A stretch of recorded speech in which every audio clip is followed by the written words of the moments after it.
Mindflip. What's up, man? You good, man? Yeah. Thank you for meeting us in all today behind this beautiful art piece in the middle of the city, basically. Pleasure is mine. Thank you for the interview. And I actually think you used one of these walls for a video, right? I did. It wasn't actually like a video clip. It was just like a little footage I would release with my one of my release, basically. Long ago?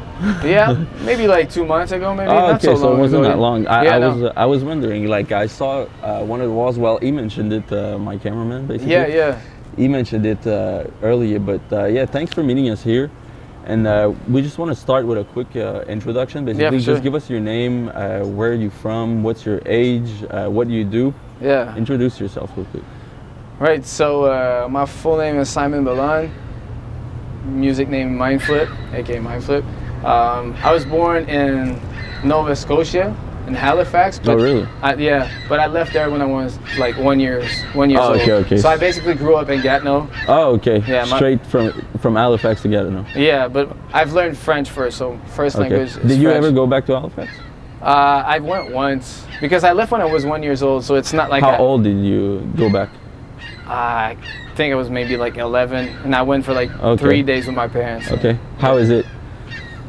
I have so few memories about it. Really? It's not like I know it that well. Okay, you should go back once. Yeah. But yeah, keep going. But yeah, I'm really from around here because I grew around here, from like 2 years old to almost all my life, you know. And I was born in '93.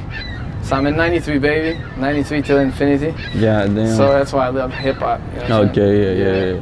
So that's where it all comes from. Yeah. So you started music at what age, approximately? I started music. I was about like, right off the top of my head, I would say like 23, maybe, something like that. Okay, so late in life. Yeah, I started music was pretty late in life. I assume you were like always like a big fan of music, though. Yeah, I was playing drums when I was a kid, but I wasn't like writing any songs or playing any other instruments. Okay, so you didn't rap though, but you played around with music. Yeah, even before I first started playing drums, to be honest with you, I was like hitting like pans in the kitchen at my parents' place when I was a kid, like always making rhythm and stuff. I've always been a thing for me. So you always had like a musical mind. Yeah, like, for sure, no doubt. Yeah, for sure. So you were a big fan of music growing up? Yeah. Of rap too? Yeah, absolutely. Okay, so what was your like biggest influence in rap that really made you want to become a rapper? There's no particular rapper that made me want to become a rapper. It's literally like I started meditation, and then one morning I just woke up and I wrote a rap, and I recorded it at the same time with my laptop microphone. Literally, like I got so many influences when it comes to rap. It's never the same people I quote because it depends on the energies I'm feeling. Like today, my biggest influence probably won't be the same as tomorrow. So right off the top of the dome right now, I think of Big L.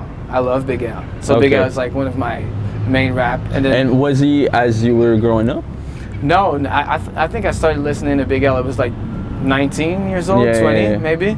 Yeah. Okay, but growing up though, what was like a top 3? Can you give like a top 3 of the most listened I was more of like a song person. Like I wasn't a fan of any particular like band. I was listening to some punk band when I was like in first grade, at like 6, 7 years old. Like Sum 41 stuff like that. But like as far as like me becoming a person, like after that, I think it was just like vibing with songs from any genres really. It could be from house music to hip hop to everything. I wasn't like a fan of like, let's say, this rapper or that rapper. I was just loving music, and I didn't really know what it was. As stupid as it sounds. Okay, so you didn't ever like get into one artist, one music genre. You just never. All across like music is basically just like a language to you. Yeah, even today, yes, 100%. Yeah. Okay, so you listen to like, do you have like a favorite genre?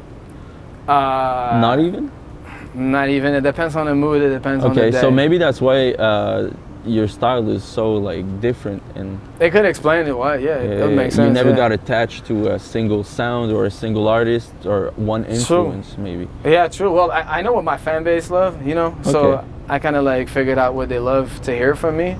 So it gives me some guidelines towards what I should be releasing as an artist. But sometimes I just go off grid and do something completely different. Like, but it's still hip hop, because hip hop is my thing. It's the music I make. Yeah. But like, I could be making other genres completely. Like, but I make yeah. hip-hop. So basically, like the sound you use is your tool of the moment. So you could change your sound. It's not like you're attached to like the funky, like old school vibe. So, yeah, the you thing, just love it, probably. Yeah, I just really like as a vocalist, as like someone who raps, you know, using my voice as an instrument. What has to do with funk, rhythm, and hip hop, everything that's old school, I fuck with it. You know, like I really love it. But like I've been doing melodies on the pianos that are completely different from hip hop. That are like almost classical vibes or like mystical like vibes, almost like movie music type things. So do you make your own beats? I started making my own beats at first, and then after that I had enough budget to like work with pro producers. But yeah, a lot of my songs were produced by me. Cool. So you started at 23 making music. Where did you first record? What? Where did you like first record? At home. Did you at home? So you built yourself a studio? Yeah, I still record at home. Everything is like, really? I purchased a microphone at first, small sound card, and then the better the budget, the better the mic, the better the everything. Everything. I just kept updating the formula. Just kept investing in yourself, basically. Yeah, straight up. Okay, that's super cool, man. Okay, so you buy your beats from producers. Do you have like a couple producers you love working with right now? I really like working with. You want to shout them out? Yeah, so my latest release, What I Want, was produced by Beatminer. Yeah, that track is super hard, by the way. Thanks, man. Appreciate it. So yeah, Beatminer, he custom makes beats for me literally now. So he's like, let's say he knows what I like, and we're having video chat sometimes because he's in Estonia. He lives in Estonia, so it's pretty far from here. You know, Estonia's pretty far, but yeah. So he knows what I like, and he can just send me like a sample of like a beat that's not done, and then he's like, oh, what would you like on top of that? And then I could be like, oh, I would like a guitar or this or that. So he really like produces beat custom made for me, and if not, I've worked with Able Beats, but Able Beat, it was more like he had a beat for sale and I just scooped it, you know. Okay, and how did you find Beatminer? I found him through Able Beats because I first purchased a beat from Able Beats when the first beat I've ever purchased, and then after that I purchased another one from him, but it was a collab from him and Beatminer. But then I started talking to Beatminer, and Beatminer was like the type of person that had time to like speak with me and create like a vision and a formula with me. When Able Beats was more like just a guy who sells his beats, and I would purchase an exclusive license to have like all the rights, let's say, on my music business afterwards. Okay, so now you're 28, basically. Yeah. So you've been making music for 5 years. Yeah. All right, so career is going great right now. You just released a visual. How much views does it have right now? It's at 100,000. And a couple of days, like it was not even released 2 weeks? just a little more than a week, about less than a week and a half ago. Yeah. Wow, so that's crazy. So it starts to elevate a little quicker. Yeah, for sure. You proud of that, basically? I know that was probably your biggest visual to date, because. For sure, man. Yeah. You posted like behind the scenes and everything. I saw some pictures, and it was like a crazy set. Yeah, man. Well, thanks. I mean, we've put like. The bigger the budget, the bigger the production. First things first, and second of all, like a great friend of mine was the director, so I had like who was it? Shout him out. Oh, his name is Danny Galin. Danny. You'll hear about him for sure, man. His production team. He went crazy. The video was super super professional. And all that, like the production team, also all his partners in his company, which is Bartolini Production, like they're all super amazing. I really believe they're gonna go far for sure, man. Yeah. So now that you got 100,000 views in a couple of days, it's probably far from the first time you dropped a song. Yeah. Right. Yeah. So how was the first time you dropped a song? Did it go better than you thought? Worse? It didn't go as well as I thought it would. Obviously, like every single time we release a song, I thought it was gonna do 1 million. Every single time. Every single time. When I first released a song, I thought I was gonna be a millionaire by the day after. Every single time. And then I came to realize it was like a business model I had to build around it. That it would take some more times. Yeah. But then now I'm really close. It's not just music; it's the music business. Yeah, right? Exactly. You know, and it was harder, man. Like when you start, it's like, but it never felt like, oh my God, it's so hard. I want to give up. Like never. but like my first release just wasn't what I was expecting. It's normal because I thought it was. What was the name? Well, under Mindflip, it was Everywhere We Go. The first record I put as a I know business, that, but I'm talking about like the first thing you ever released. Oh, then it was under my name, and it was called Inside Out. It was just Small But Not Inside Out, and it was like another genre. Okay, okay.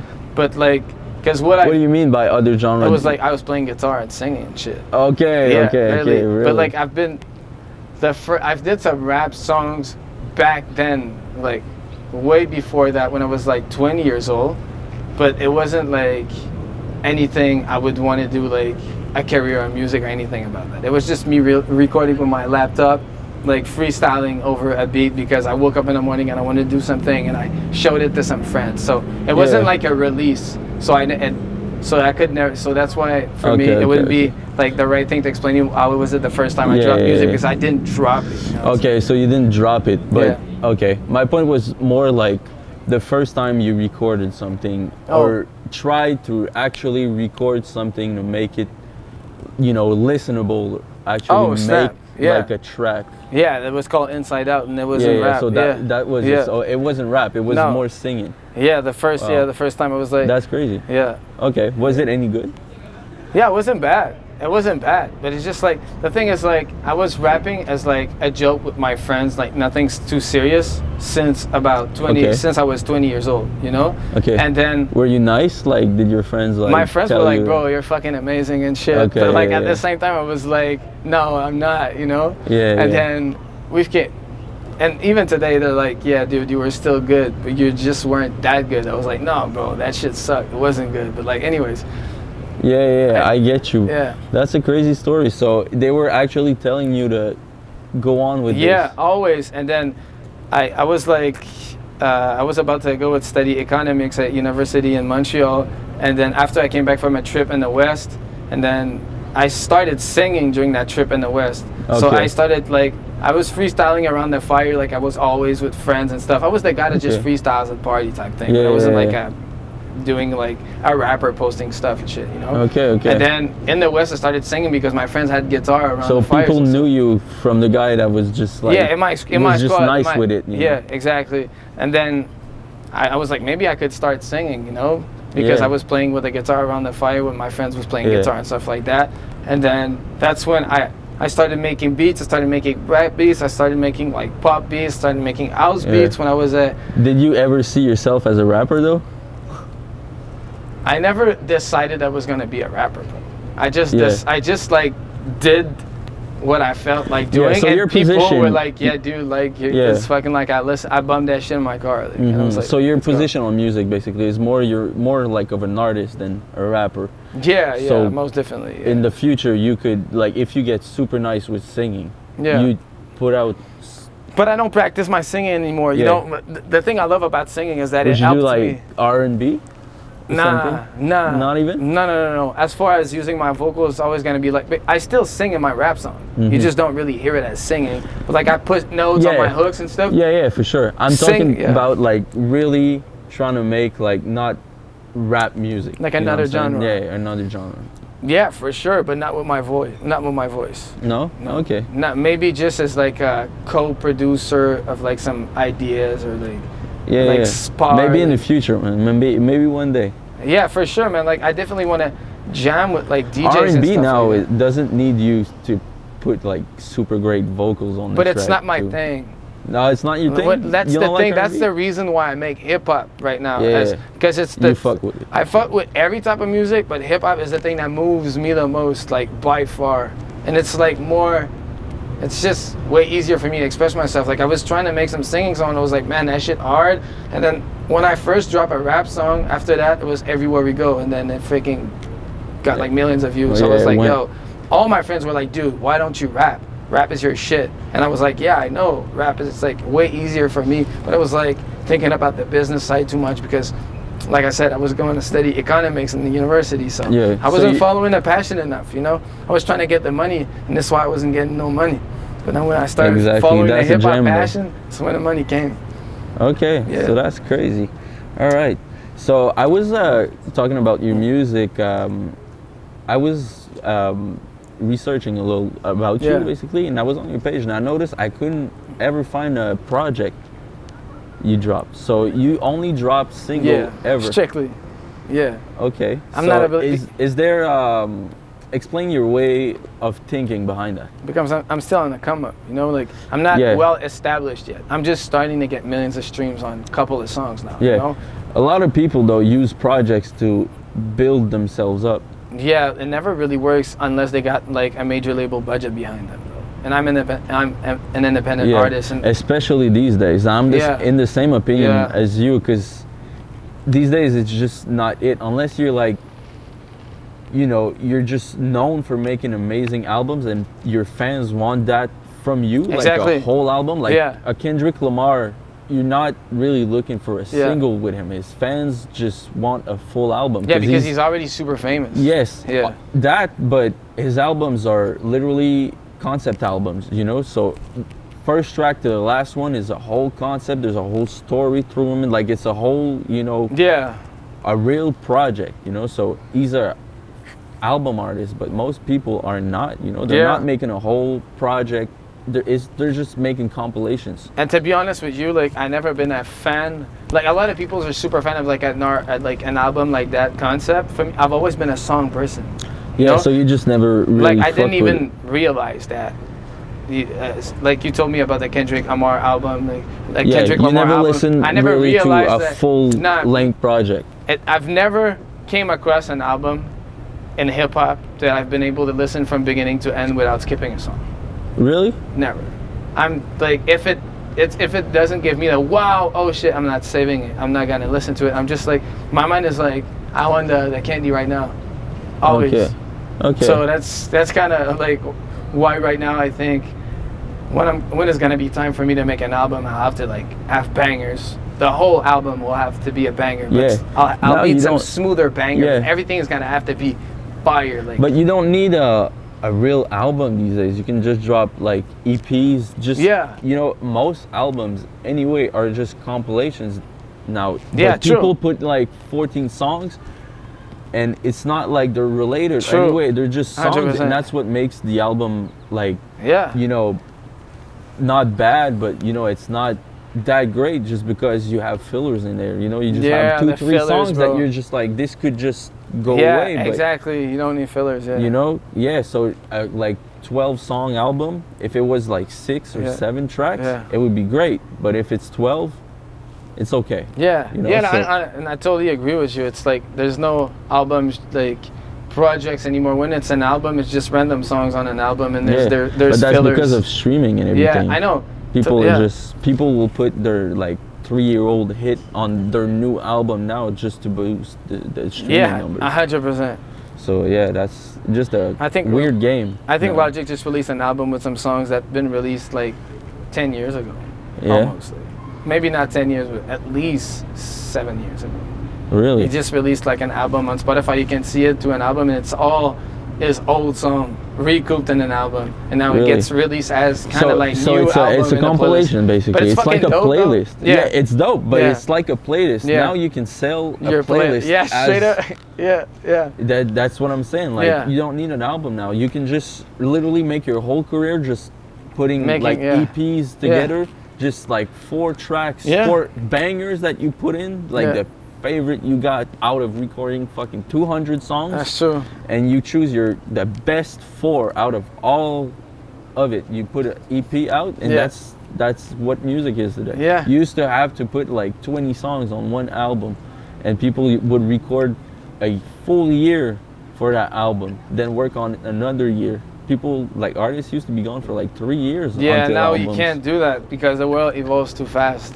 Exactly. And people are just gonna forget. Kendrick Lamar did it. He's still gone, but man, but Kendrick Lamar, he's Kendrick Lamar. He's already established that. You gotta sell You gotta sell like 1 million copies in like 2 weeks. Yeah. When I say you can't do that these days, I mean for upcoming artists. Yeah. You know. So we're talking about numbers right now. I want to talk about like we were talking about your singles basically. What's your biggest single to date? Is it still the first one? Nah, it's Run My Shit right now, the biggest single. Run My Shit is the biggest? Run My Shit alone makes like more than 1 million streams per month just on Spotify every month. Wow, that's I think great. the other day it made 60,000 streams in a day. Wow. Yeah. So it's really keeping up the numbers. Yeah, it's keeping up. Wow, that's crazy. So it's not even like a quick blow up. Like the numbers are really sticking. You dropped that like a while ago. Maybe like in January. Yeah, so it's about 4 months. Yeah, about 4 months. Wow. And you know what's funny? Like even my first song that kind of blew up. And you never released a visual either. Not for my shit. Wow. But the first song that almost that kind of blew up was "Everywhere We Go," and it still to this day makes more streams than it ever been.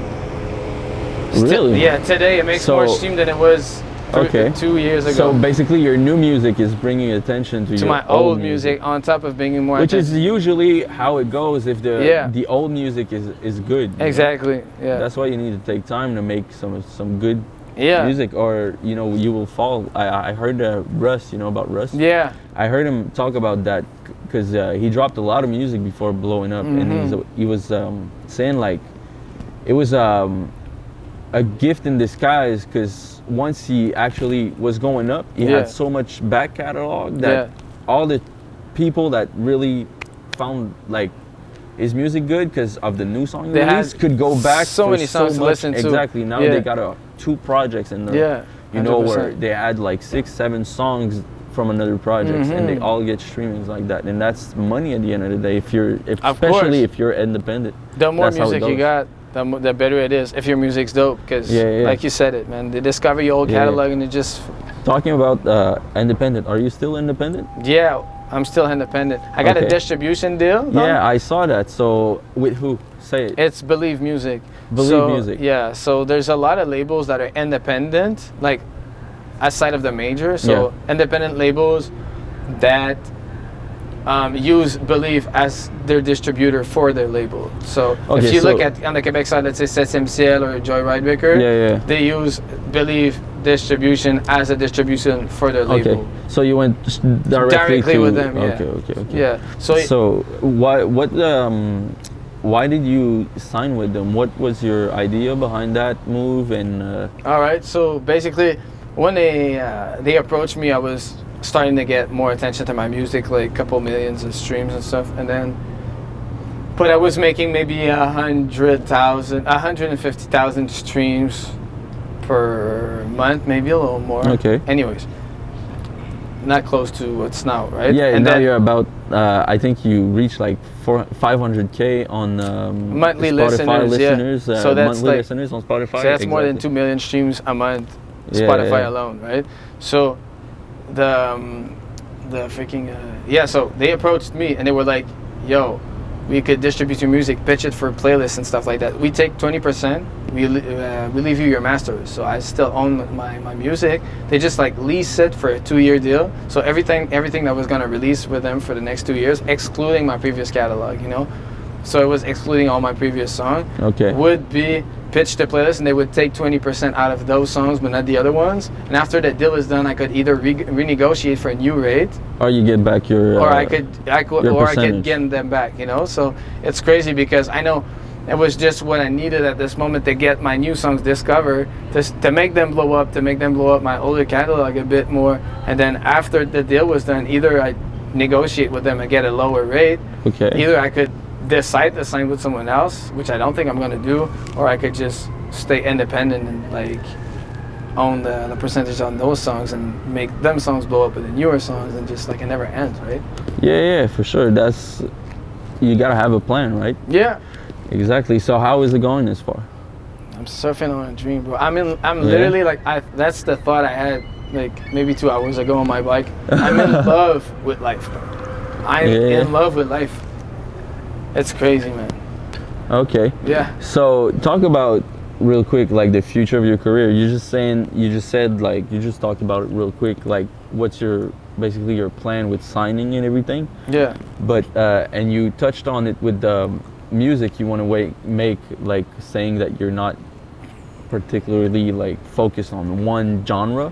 You could like. Yeah, but right now I'm focused on that for at least like a couple of years, like I'm trying to get another 10x growth. I've grew 10 times since last year, and I'm trying to do 10 times for next year, you know. So I'd like to be able to get like over 20 million streams per month for next year, or the year after. But my goal is for next year. Okay. So what type of career would you like? Would you like more of a Drake or like pop artist, or would you like to stay like independent, maybe more underground? Or I know that's not really the position you take right now, but yeah, because I've kind of realized that even what I do that is kind of considered old school underground is mainstream pop music. Yeah. Because my Run My Shit song is like #3 on Hot Hits Canada next to like Ed Sheeran and Doja Cat. So then I'm like, bro, I'm gonna just keep doing me, and I'm gonna just keep going, and I'm just never gonna stop for real. Like, yeah, exactly. Yeah. So that's crazy. So in a couple months, basically everything just blew up. Yeah, in the last few months, Yeah. And then it just keeps going more and more and more every month. So. Wow, future superstar right here. I'm blessed, bro. I'm literally blessed, man.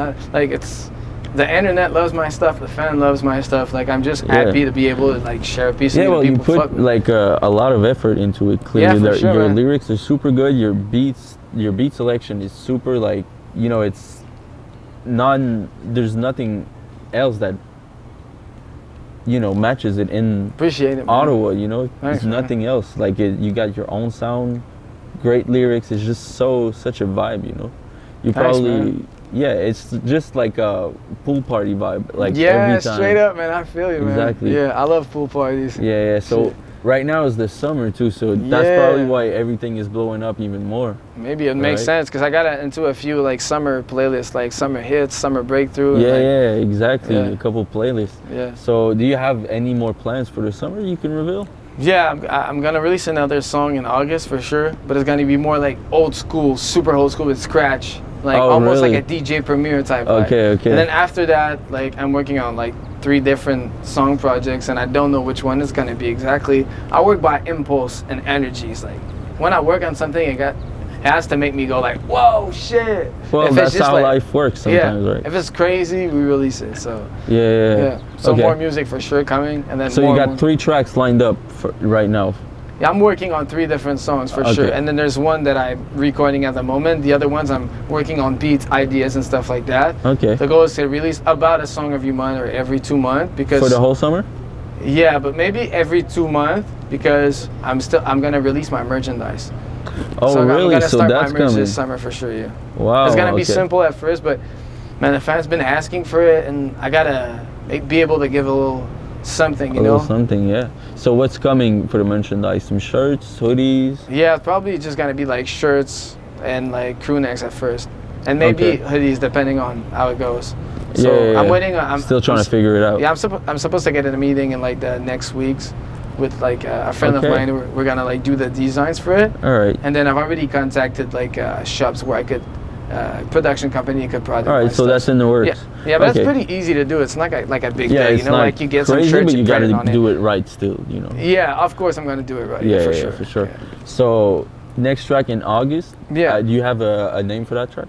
Destined for Greatness. Destined for Greatness, right? It's called Destined for Greatness. Okay, it's fitting. All right, so that's crazy. So that's your summer plans.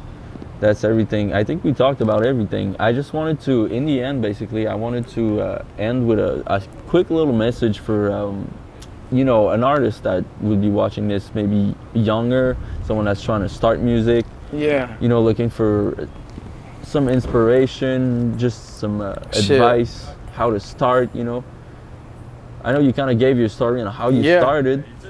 So you can like buy yourself a microphone for sure. Like there's no need to pay like crazy fees for studio times and stuff. You can just do it by yourself. And if you really suck at mixing, then get a mix engineer. You know what I'm saying? Mixing is hard. Yeah, mixing is hard, and really is really important. Yeah, for sure. So and then it's just be real. To be honest, like you gotta be real, because your dream has to be real to become real. Because if your dream's fake and everything's fake, then your dreams will always be fake, and it's never gonna turn into reality. Because reality is real. So if you don't do real shit, it's never gonna get in the realm of reality. That's a lot of real, right? Yeah. But you just gotta be real, man. Like if you're not about the streets, you're not flipping packs. Don't speak about flipping packs. Like it's not the life I'm living. It's not the message I'm trying to give. Like be real about what you're doing. If it's your life, and then you got a story to tell.